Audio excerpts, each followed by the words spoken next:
శ్రీమాత్రే నమః. అందరికీ నమస్కారం అండి. లలితా సహస్రనామంలో 11వ శ్లోకం.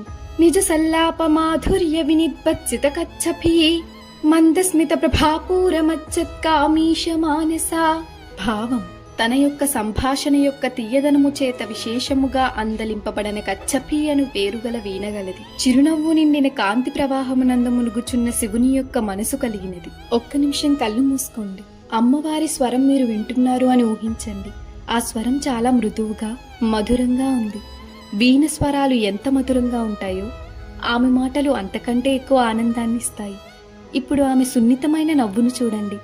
ఆ నవ్వులో ప్రేమ ఉంది, ఆ నవ్వులో ఆమోదం ఉంది, ఆ నవ్వులో ఆప్యాయత ఉంది. ఆ నవ్వు చూసి కామేశ్వరుడే ఆనందంలో మునిగిపోతాడు అంటే మనం ఎంత అదృష్టవంతులమో ఆలోచించండి.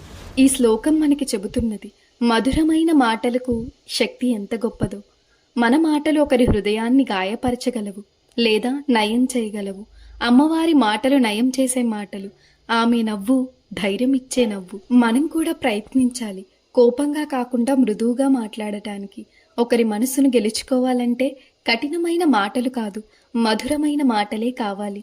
మన నవ్వు కూడా ఒకరికైనా ధైర్యం ఇవ్వాలి. ఈ రోజు మనం కనీసం ఒకరితో అయినా మృదువుగా, ప్రేమగా మాట్లాడాలని సంకల్పిద్దాం. లలిత అమ్మవారు మన మాటలకు మాధుర్యాన్ని, మన నవ్వుకు ప్రేమను ప్రసాదించాలని ప్రార్థిస్తున్నాను.